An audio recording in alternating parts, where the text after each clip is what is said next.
ஒரு சிறிய கிராமத்தில் சுட்டியாக இருக்கும் ஒரு குரங்கு இருந்தது. அதற்கு பெயர் முத்து. முத்து எப்பவும் சுறுசுறுப்பாகவும் தந்திரமாகவும் செயல்படும். ஒரு நாள் முத்து காட்டில் சுற்றி கொண்டிருந்தது. அப்போது ஒரு பெரிய மாம்பழ மரத்தை பார்த்தது. மரம் முழுக்க பழுத்த மாம்பழங்கள். இவையெல்லாம் எனக்கு தான் என்று நினைத்து முத்து மரத்தில் ஏற ஆரம்பித்தது. ஆனால் மரம் மிகவும் உயரமாக இருந்ததால் முத்து சோர்வடைந்தது. அப்போ அங்கே வந்த முயல் முத்துவிடம், நீ எல்லா பழங்களையும் ஒரே நேரத்தில் முயற்சிக்கிறாய், கொஞ்சம் கொஞ்சமாக எடு என்று கூறியது. முத்து அதை கேட்டு ஒரு பழத்தை மட்டும் எடுத்தது.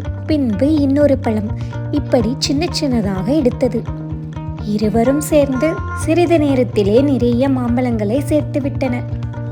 முத்து மகிழ்ச்சியாக முயலிடம் கூறியது, நன்றி நண்பா, நான் அவசரப்பட்டதால் முடியவில்லை, மெதுவாக செய்ததால் வெற்றி கிடைத்தது. அதன் பிறகு முத்து எப்போதும் ஒரு விஷயத்தை கற்றுக்கொண்டது. அவசரம் தவறு, பொறுமைதான் வெற்றி.